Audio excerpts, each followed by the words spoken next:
Welcome. In this video, I'll show you how to check trade history in Binance. All right, so first up, go ahead and open up the application, wait for it to load, and then once it loads, we need to find the spot section under trade. Okay, so go ahead over to trade right here at the bottom, tap on it. Now go ahead over to spot. Now in here, what you'll do is just go ahead and tap on. As you can see here, we have this history section or button. So just go ahead and tap on it. Now, instead of order history right here, go ahead and tap on trade history tab. Okay. And you'll be able to filter this out via pair. Okay.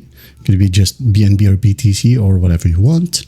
Also the direction, all or buy or even sell only. Okay. Also, you have more filters like here, like the date range.